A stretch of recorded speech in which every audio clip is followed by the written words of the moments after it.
think about two circles. So one circle is the contractor, the other circle is the facilities manager sitting side by side.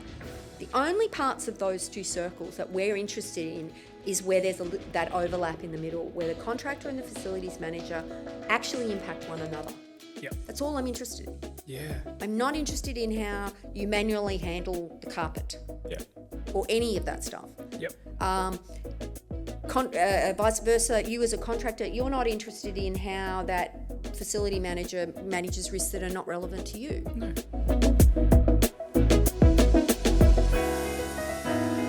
Well, here we are, back again. At the table for Let's Talk Facilities. We are joined by someone I'm really excited to talk to.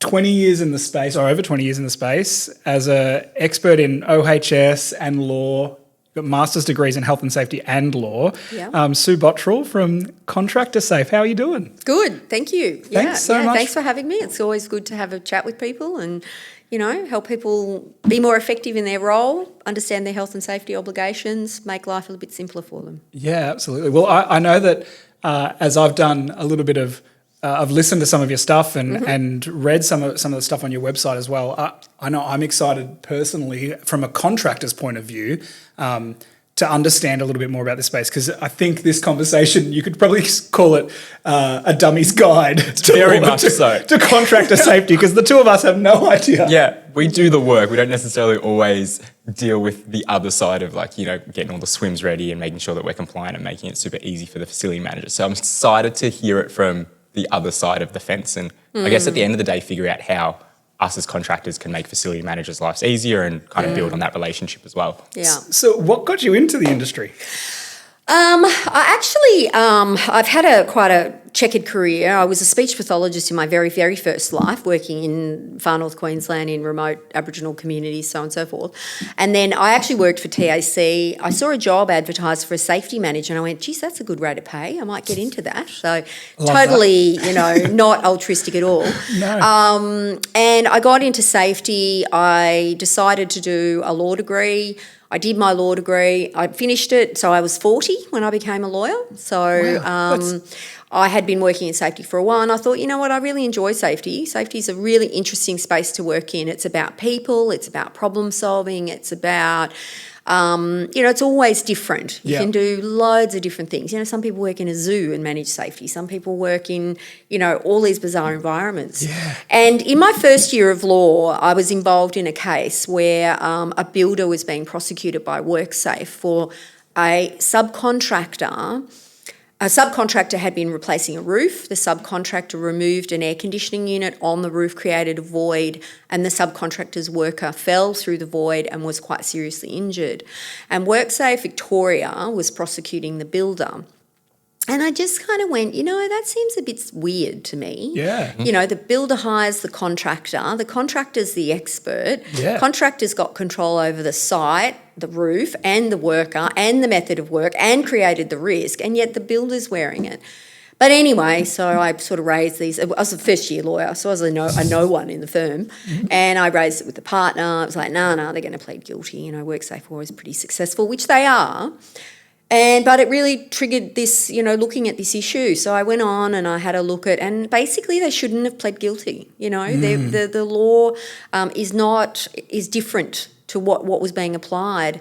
And then the year after that, there was a case handed down by the High Court by Art v. the Queen, which reinforced that view to say, if you engage a specialist contractor, you're entitled to rely upon that contractor to manage their own safety and risks 100%. Arising from that.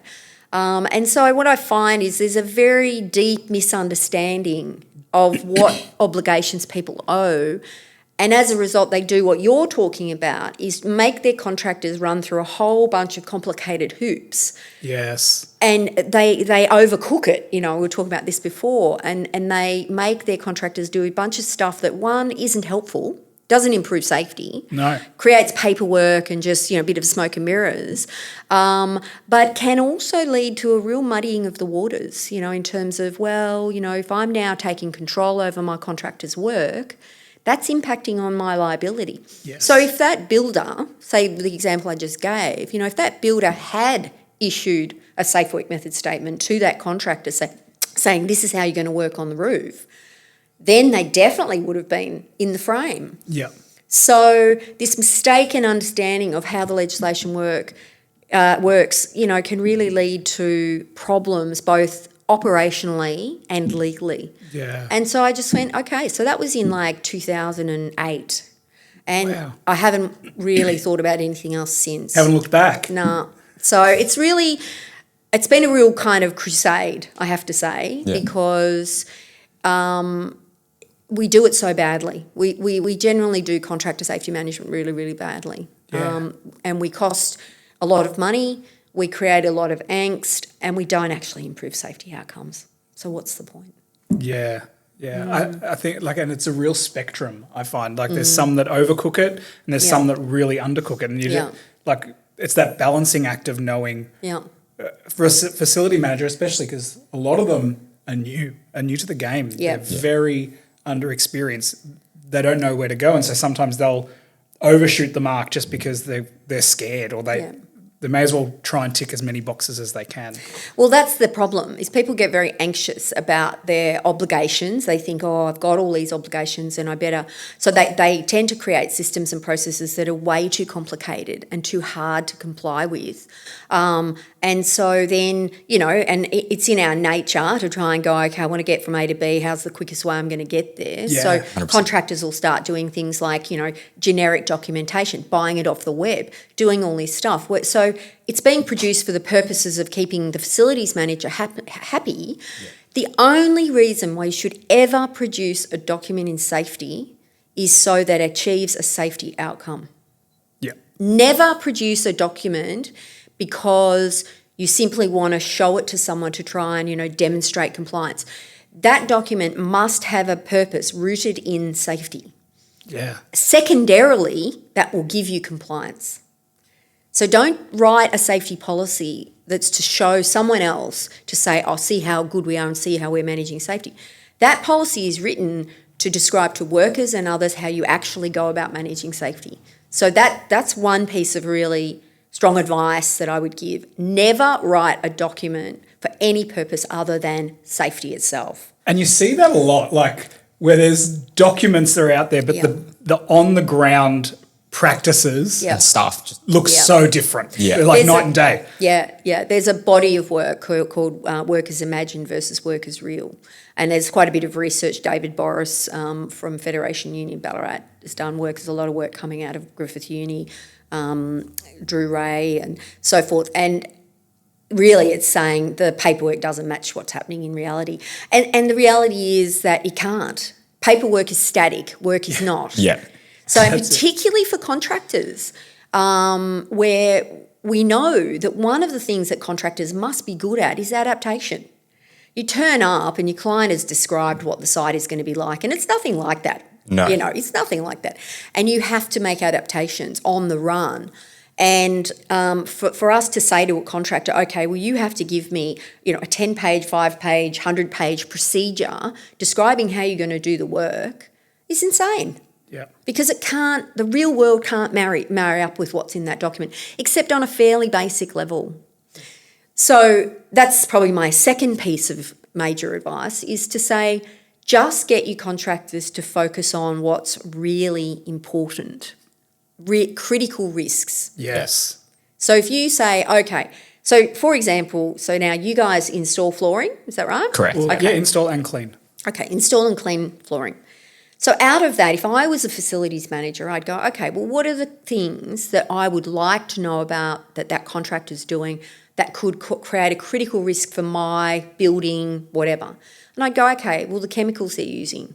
If that's going to create fumes that could affect people in the building, I need to know about it. Yeah. I don't need to know how you're going to roll it out, how you're going to stick it down, how you're going to lift it off the truck, how you're going to load it onto the truck, how you're going to stick it... This is music to our ears. I don't want to know about any of that. Yeah. I want to know what are the critical risks you're introducing into my facility that I need to be aware of. So you're going to be using a chemical that creates fumes or could be an exposure thing. You and I need to work together to make sure people don't go into that area. Yeah. I've said to people, if that area is off limits, you can't go in there. That's it. That's it. All the other stuff, think about two circles. So one circle is the contractor. The other circle is the facilities manager sitting side by side. The only parts of those two circles that we're interested in is where there's that overlap in the middle, where the contractor and the facilities manager actually impact one another. Yep. That's all I'm interested in. Yeah. I'm not interested in how you manually handle the carpet Yeah. or any of that stuff. Yep. Vice versa, you as a contractor, you're not interested in how that facility manager manages risks that are not relevant to you. No. So just focus on what's important to you both. On the overlap. And the other thing, and I'll make this point as well, is the duty under the legislation is that you don't hurt somebody else based on what your business does. Correct. There is no duty on anyone to ensure that another party is meeting their obligations. So, example, contractor comes in, maybe working at height. I don't control that risk. As a facilities manager, the contractor controls that risk. All of the obligation for managing that risk rests with the contractor. It doesn't rest with me as a facility manager. Yep. Okay? Does it rest with the facility manager if they have overcooked their questioning and the criteria at the start in that pre-qualification phase? Yeah. If they've asked too many questions, I don't think they get? I don't think it's about asking too many questions. I think what it is about is where you start giving directions and start saying, this is how you will do your work. Yeah. So, and there may be good reason why we give direction. If you've got a hospital, you absolutely want to give your contractors directions around infection control, about, patient safety, about, all of those kind of issues. Absolutely, you want to give direction on how they need to respond to risks in your workplace. Yeah. But if you start giving contractors direction about how they do their specialist work, then you've just assumed a whole ton of control, okay? And I'll just touch on this issue of SWMS. You spoke about SWMS. Oh, my God. Worst understood part of law in health and safety ever. Yes. It's a basket case.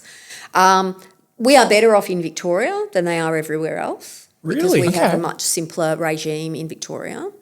In Victoria, there are no obligations on a principal contractor to collect, review, have anything to do with contractors' SWMS. Okay. Most people don't realise that. They go, oh. So your contractors are, if they're doing high-risk construction work, must prepare, implement, supervise and manage their own SWMS. Okay? Yep. The wording in the legislation is the employer performing the high-risk construction work. Yeah. Must prepare, blah, blah, blah, SWMS. So Victoria's really nice and simple. Yeah. Workplace health and safety jurisdictions, not quite so much, because there's these little funny bits in there where a principal contractor has to take reasonable steps to get a copy of a SWM. But what that means is you just tell your contractor, you need to give me a SWM before you start work. Yep. Yeah. That's a reasonable step to get a copy. You don't have to run around and, follow them up. Follow them up the next 3 weeks. Yeah. You've got a client that's, over the space of the last year, think they've- changed their requirements a number of times. Number of times, and it's made it more and more complicated, not only for us to get our staff in to do the work, but then also a lot of the SWMS that they've changed it to now is so much, especially when we're doing simple carpet cleaning, is so much broader than we ever thought. And we go, oh, this sounds a lot more complicated than what we were doing 6 months ago, but our process for doing it hasn't changed. And so we're having to fill out their pro forma for a job that's worth nothing to us. And so it's like, well... Yeah, well, the other thing as well is you're not required to prepare a SWM for that job under legislation. It's a very narrow set of work or risks that require the preparation of SWMs. Wow. And it's only in construction work. It doesn't include, and laying carpet is not construction work. Yeah. It doesn't include minor works. Okay. And it doesn't include work that is not high-risk construction work. And there's a list in the regulations as to what that work is. So this is the other problem with SWMS legislation, is that the degree of misunderstanding means that we get people saying you need to prepare a SWM for sweeping or laying carpet or painting a wall. Yeah. Absolutely not required at all. So we need, if the SWMS regime is going to stay, the regulators need to do a much, much better job at educating. There is some good resources out there. Safe Work Australia put out an interactive tool last year, time flies, which has a little video on when you need to prepare them, what needs to be in them. The other thing as well, SWMS are very simple documents. Yeah. You can write a SWM in one single line. Yeah. Well, I find that the standard SWM that we have, most of the time our clients are happy with. Yeah. This one in particular client, it's not even coming from their facility managers. Their facility managers are saying, we know that what you're doing, there's no risk. Like you manage all of that really well. This is coming. And so it's coming down from legal teams within their organisation. And so it's funny that they're not up to scratch with legislation and regulations. Yeah, look, safety is probably an area where everyone thinks they can do it. Like the act isn't very big. It's pretty small. And so I think people think, oh, yeah, that's pretty basic. I can do that. Yeah. It's nuanced. It's really quite nuanced. And you need to really understand how it works for you to be doing the right things to achieve compliance. And, look, I'm a lawyer, so I can say this. Lawyers love to overcook stuff. We need to, but I guess that's the difference, because I was a safety professional for 15 years before I became a lawyer. Yeah. So I've lived in the real world, and I was more, I was 40. So I've had lived in the real world for a long time before I became a lawyer. And I have a very short attention span. So if things are not really simple and straightforward, I'm off. I'm somewhere else. Yeah. And this is the other thing, I was saying, don't prepare documents unless it is rooted in a purpose of safety. Don't prepare documents if it isn't rooted in purpose of safety for workers. Don't write documents for the safety officer or the lawyer or the CEO or anybody. All safety documents should be prepared in a way that is relevant to workers doing work. Yeah, wow. That's it. That is it. And we need to keep that in mind. Who is our audience? I said to someone the other day, like inductions, you would have had to endure contractor inductions. Yes. Oh, my God. Yeah. They're a nightmare. And I said, who's your audience? I said, it's Daniel, the 21-year-old plumber apprentice. That's who your audience is. You've got 15 minutes to get Daniel to understand what could kill and maim him when he comes to your workplace and what he needs to do to avoid that. Yep. That's it. Yep. He doesn't need to know how the legislation works. He doesn't need to know how to do a risk matrix. He doesn't need to know about any of that stuff. He needs to know what is dangerous about the place I'm going to and, what are the things this client is important to them. So like I said, hospital tells him, okay, creating dust, infection control, blah, blah, blah. Be really practical, really practical. Yeah. Touching on inductions, I notice a lot of the time when we're working with, especially bigger clients, they tend to have a very standard induction that for us sometimes can be a little bit frustrating because our team are going, well, I'm not going to be working on the highway. I'm working inside your building. Why am I having to learn about stop, slow signs and all the rest of it?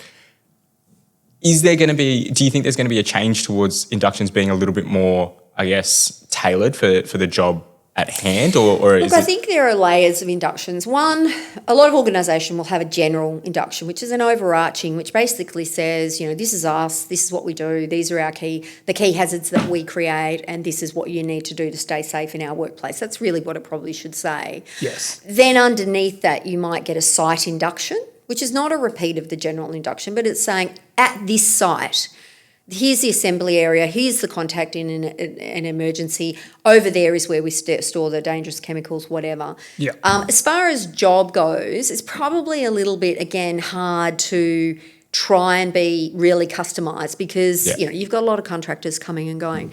But most inductions I write, if I'm involved at the general level, will be no more than 8 PowerPoint slides. Oh, that sounds like a dream. I want to be I'm working sitting there. through 30. Eight. And I often count. I look at clients who come to me and say, I want a handwriting an induction. And sometimes it'll take up to 7 slides before they even get to the first relevant thing about safety. Yeah. Yes. Yeah. They've been going for 100 years and they produce this and this is We the don't size care. of their market. It's like, Daniel doesn't care. Not at all. Daniel doesn't care. Yeah. Daniel wants to know, where do I park? How do I move around site safely? What are the risks that could hurt me? And how is it my work needs to be done to make sure I don't hurt anybody at the workplace? And I think that's probably a really good takeaway. Daniel doesn't care. Yeah. That's right.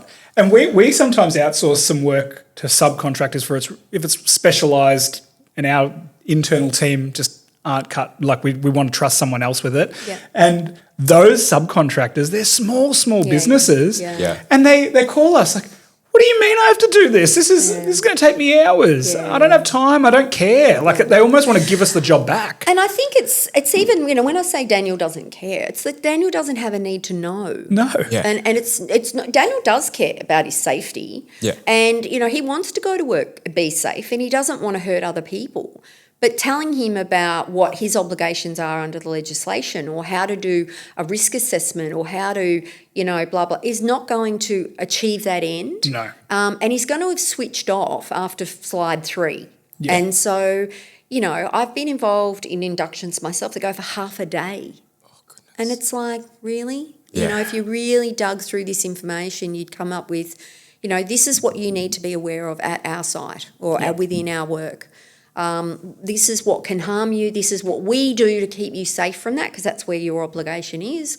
When you're doing your work, you need to, if you're working at a school, you must isolate your work from kids. Yeah. Yeah. Kids, don't rely on kids to problem solve and recognise risk. You need to make sure you can't be in an area with a kid on your own. Really hone in what it is that's important to your business. Where's the intersection of what are the risks? Exactly. Yeah. Yeah. Yeah, what's the intersection between you and your contractor? Everything that falls outside of that, as I said in the circles, that's the contractor's issue. Or it's the site's issue. Or the site's issue outside of that. And I was doing a presentation the other day and I said it's always quite funny, strikes me a bit funny how we ask contractors for evidence of all their safety management, whether it's relevant to us or not. I'm pretty sure contractors don't say to their clients, can I see all your safety management stuff? Never. And we'd go, what? If they did. Yeah. And yet we subject them to this, I want to know everything. Have you got a safety policy? Who cares? Yep. Are you managing risks that can impact me and Yes. my workers and my workplace? That's what I want to know. And have I given you enough information for you to be safe at my site? Yeah. Do you understand about traffic management at my site? Do you understand about, the sorts of things that are dangerous here? So become risk focused. Don't worry about process. Just become risk focused. You can rely on your contractors to manage their own safety. That's why you hire them. Yeah. You bring them in because they're experts at what they do, hopefully. And if you have doubts about their capacity, don't use them. Yeah. Or if you do have doubts about their capacity and there's no one else, then engage with them in a way that helps them understand what your expectations are without taking over. That kind of thing. That sort of brings up that first stage of you've created this framework with 4 pillars. Yeah. And the first stage is that pre-qualification phase. Are they the experts that you want to engage with? Yep.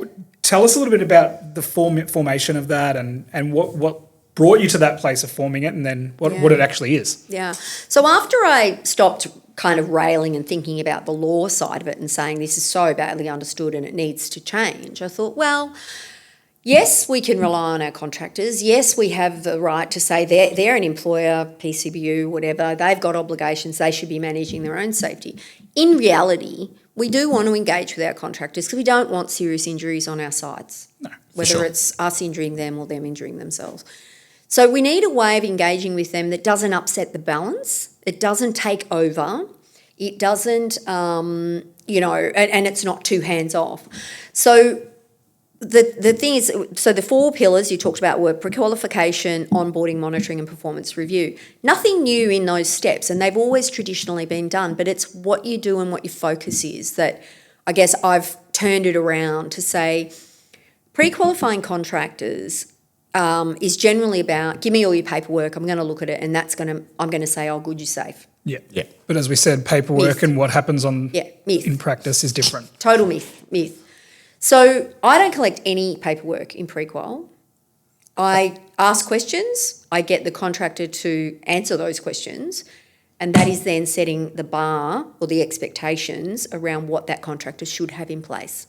Yeah. And so what sort of questions are you asking? So one of the important things is we need to make sure that our contractor understands and accepts their obligations under safety legislation. So we need to have a bit of a terms and conditions section.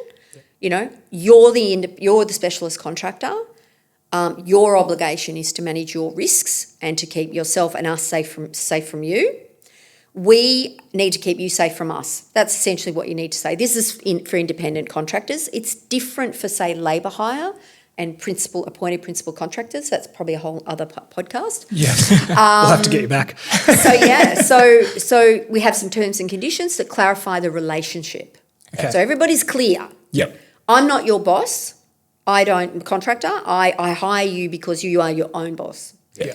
Then ask questions about the to confirm the outcomes we want. And really what you're trying to do is get a sense of, first, whether this contractor has, they're competent to do the work, they have processes in place to ensure safety, they supervise their workers are trained, all that kind of stuff. We ask questions in a way that tells you about performance, not process. And training is a very easy example. So we often ask questions like, have you got a training register? Do you use an RTO? Do you refresh your training? None of those questions tell me about competency. No. All my workers could go to a 3-day training course and learn nothing. That's it. So the question is, are you competent to do the work you're being hired to do? Yeah. Yes or no? That's it, one question. So really target those questions around the outcomes that we want. So we get a yes. People say to me, but what if they lie to me? What if they say yes when it's really no? I'm like, well, what do you think they're doing with the paperwork? Yeah. It just takes longer and it's just more expensive. Yeah. So just get to the heart of the matter. Yeah. And the other thing as well in a pre-qual, get references. Get a couple of industry references, get internal references. Have you ever done work for us before? And who did you deal with? So you can go to that person and say, you used, Premrest flooring once before. How did they go? Also, I don't ask questions about lost time injuries and all those kind of lag indicators, I suppose, because, again, who's going to tell you? But you can ask them, have you ever been prosecuted and have you had a notifiable incident? Yep. Because, that's tangling with the regulator. That means it's been serious. And you just say, if you have, give us the details, and then you make an assessment about whether or not it's bad enough to not have them on the books. Yeah. So your pre-qual should take 20 minutes. Wow. Okay. Whereas so many of them take weeks. Yep. Weeks, Yeah. 20 minutes, and then really that's a legal process. It's not a safety process. Yeah. It's a legal process. Yeah. And then you move on to the next 3, which is the important part where you're actually engaging with the contractor. So you're onboarding, sharing information about each other's risks. Yes. So you're telling them about your risks. We're a hospital. We have patients. We have a psych ward. We have chemicals. We have infection. We have all of these things that you need to be aware of as a contractor when you're working in our workplace. Yeah. Now, what are the hazards that you're bringing into our workplace that we need to be aware of? Okay. And again, it's that critical risk. It's not everything. Yeah. And the other thing about onboarding is it isn't just a point in time. It needs to be ongoing. Sharing information. We're changing our processes today. One of the contractors are more likely to be killed and seriously injured at work than direct employees. And the main reason is because they're not communicated with. Yeah. They're not kept informed of risks that are present at site or changes to processes. So we need to be ongoing with the sharing of that information, because your duty under legislation as an employer is to keep people safe from you, not to keep them safe from themselves. Yeah. Yep. Okay, so you need to make sure you are doing all that is reasonably practicable to make sure you don't injure your contractors. That's where your duty lies. Yeah. And then, we go on to monitoring and say, right, that's the point at which you say, right, in the pre-qual, you said everybody would be licensed. Yeah. I'm here now. I'm not actually a fan of checking licenses because I don't think we know what we're looking at half the time. But I'm here now. Have you got your licence on you? Or you confirmed that if you were doing high-risk construction work, you would prepare a swim. Yes. I'm here now. I can see you working at heights. Do you have Where's swim? your swim? Yeah. Yeah. Okay? So one, the swim isn't prepared months before the work and is relevant. It's prepared hopefully in consultation with the workers that are doing the work, and it reflects what is actually happening. Yeah. Yes. Okay? It's not something that's been baked at a desk with someone who's never had on the ground experience. Yeah, exactly. And the other thing with monitoring is that's the point at which you go, okay, we've given you instructions on how to be safe at our site. Are you complying with those? Yeah. Okay. I used to manage safety at a massive recycling facility, largest in the Southern Hemisphere. Traffic management was just insane and very dangerous. Yeah. So, I wanted to make sure that people were sticking to walkways, were wearing their vests, weren't entering areas where forklifts were running around, all that kind of stuff. So that's the point at which I go, right, you were inducted, contractor, you were told about our traffic management, you're told about our traffic management. Are you complying with those? Yes. That's a big focus of monitoring. And the other flip side is, are we complying with what the contractors asked us to do? They've asked us not to go into an area that they're working in. Are our staff complying with that? Yeah. That is overlooked almost 100% of the time. Of course. Yeah. Always. Because the contractor just wants to get paid. Well, not only that. And the person hiring them, Yeah. they own the space. Well, that's right. And I think that's more the issue. There's this imbalance in the relationship. Yeah. Yeah. The client thinks they're sort of superior. So, hang on, but you've got to comply with all our stuff. They don't even give a second thought to, are we doing what the contractors asked? How many times do contractors put up barriers to isolate an area, people step over, move them, take them away? Yeah. Oh, it was inconvenient, it was in our way. And Exactly. the contractor's like, but I'm trying to give you a safe space. Exactly. So do my work and make sure that I'm not going to be in trouble when monitoring happens. And they go, why is that there? Yeah, or I'm actually creating this isolation area so I don't harm your people. Yeah. And yet your people are consistently breaching the arrangements I've made. That is huge, and it's something that is consistently overlooked. So in summary, with your monitoring, chance to check what they said at the pre-qual is true. Yep. Confirmation they're complying with what you told them about staying safe on your site, and identification of issues you're creating for your contractor. That's the three things we want to know out of monitoring. I'm not here to say how many incidents have you had, is your manual handling all good, even is your stuff tested and tagged. Yeah. Let's focus on the stuff that's really important. Yeah. And then the last bit, which again is almost 100% overlooked, is going back, performance reviewing each other and saying, hey, I want to know how that went. Yep. What did the contractor, were they able to provide evidence of their pre-call? Were they complying with our site safety rules? Did they cooperate with me to resolve issues? All that kind of stuff. But also, contractor gives us feedback. Yeah. And what would that look like? Well, contractor says, I constantly created exclusion zones and your staff failed to comply. Yep. And when I raised it with a supervisor in the area, he told me to get lost. Yeah. Yeah. Okay, so, it's that opportunity. It's a two-way street. It should be. Yeah, whereas traditionally it's about the client telling the contractor how it's going to be. And you would know that, being a contractor.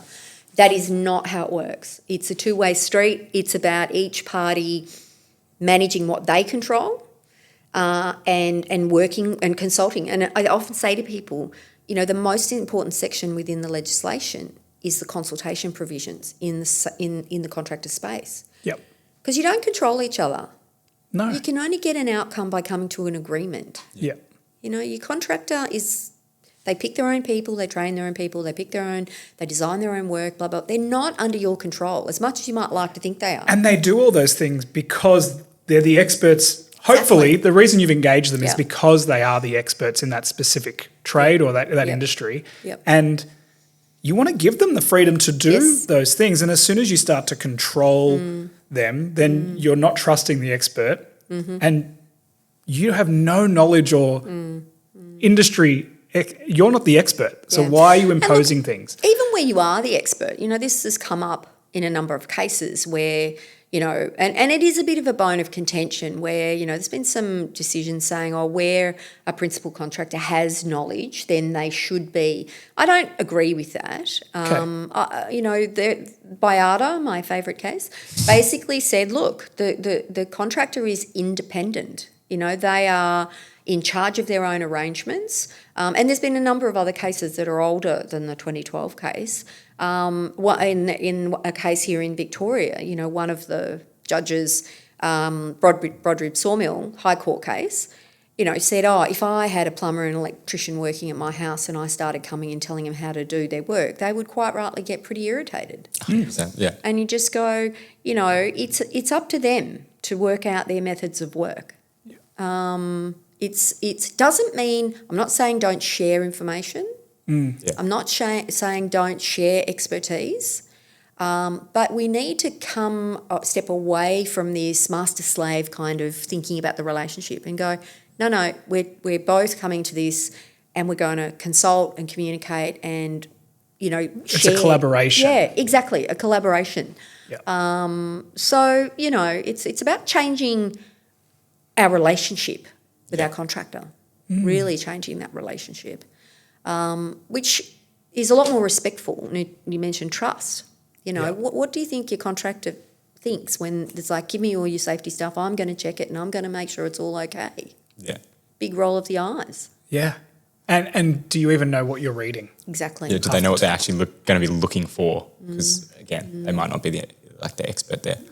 Yeah. No, exactly. In your 20 years, we're probably getting to the end of the pod, but in your 20 years, you've probably seen the landscape shift quite dramatically in OHS. It's become WHS and all that sort of stuff. Where do you see the future of work health safety, contractor safety management going? Look, I actually think contractor safety management is improving. By the way, I got told on a comment Yeah. on one of these podcast videos that question is a boring question. It's a boring question. Yeah, I asked a flooring expert, a guy from a carpet manufacturer. I said, "Where do you see the future of the flooring industry?" And someone commented, "Most boring question." So maybe it's not interesting, but I'm interested. We think it's interesting. Where's it headed? Maybe in flooring. Maybe.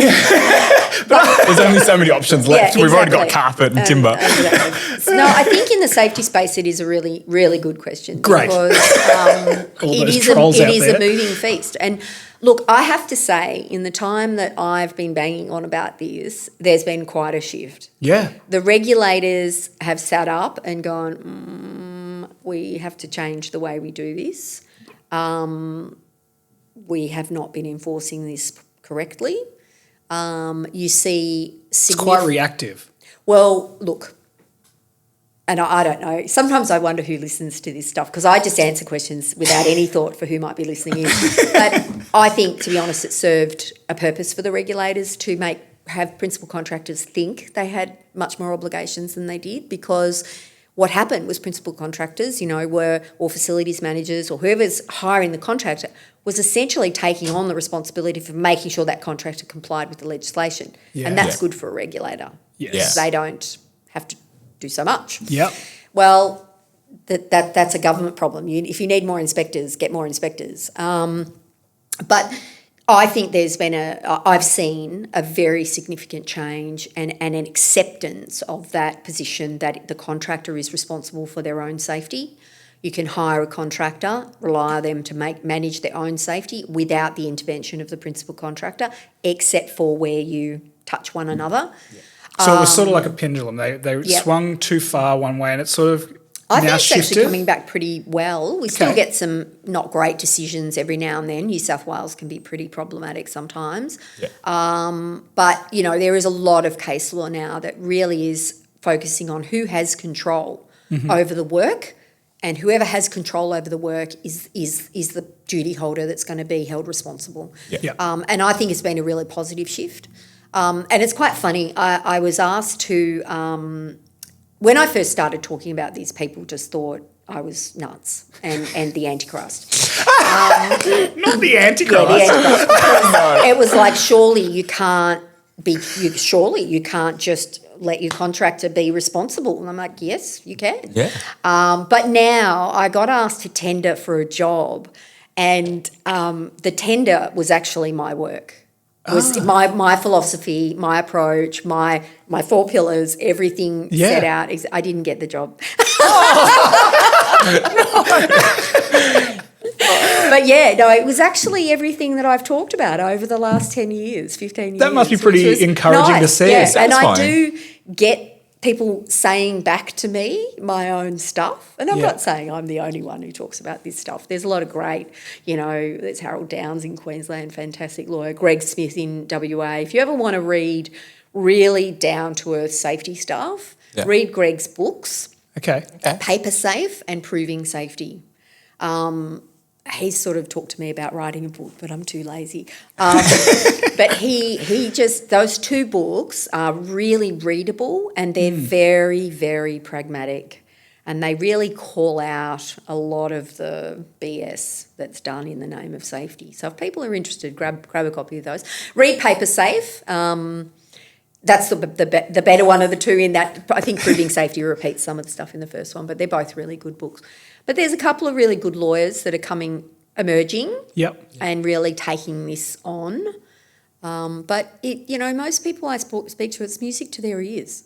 Yeah. They feel incredibly relieved. I feel like I'm going to sleep better tonight. Yeah, it's very refreshing hearing that. It's not because they don't care about safety. It's that they see, as I said, the BS that's done in this space and how much a waste of time and effort it is. And it's really a weight lifted off a facility manager's shoulders too, because a lot of them probably think, especially the newer facility managers out there, they probably think that all the risk of any contract that I bring on site falls on me. Yes, I know. But this sounds like, hey, don't be so worried. Sleep easy. Yeah. As long as you've done your pre-qual and all that stuff, you've done your job at telling them about the risks they're going to be introduced to and finding out the risks they're bringing to your people. You're safe. You're good. And they've got to manage themselves. Yeah, nice little simple summary there, but You learned some stuff. The dummy's guide to work health safety. We've broken it down. But no, it's good, and it's good to simplify these things. It is. It's changing your relationship, but just take a bit of a step back. Nice little summary. If you could leave facility managers listening with one piece of advice, what would it be? Oh, look, I think. I always think just simplify things. Focus on what's really important. Just say what's going to kill someone, what's going to put someone in hospital. Yeah. That's really what we need to focus on. How can we kill and hospitalise them, and how can they kill and hospitalise us? Yep. Everything else doesn't matter. Forget about process. Just focus on outcome. And saying something like, you must do a JSA or you must prepare a swim is not a risk control. Think about the actual practical stuff that people do. Just don't worry so much about process, administration, paperwork, all that sort of stuff. Talk to your contractors. Yeah. Safety is a real operational human thing. It was never meant to be in folders on the shelf. It's meant to be about care at the end of the day. Yeah, it's about people, and interacting, how people interact, how people go about doing. Everyone wants to do their work efficiently, to a good standard and safely. Everyone's motivated to achieve that. And unfortunately, a lot of what's done in safety is a barrier to achieving those 3 things. Yeah. So be practical, keep it simple, talk to your contractors and focus on those really critical risks. Yeah. Have the conversation. Have the conversation. Treat it like a relationship. Exactly. Yep. Support one another. Yeah. All good. Absolutely. Thank you so much for jumping on the podcast with us. That's all right. My pleasure. Thanks for the invitation. It's fun. I feel like I'm walking out of here smarter. Yeah. I've learned some stuff, which is always a big positive. Thank you so much. Good. No worries. Thank you. I appreciate the opportunity.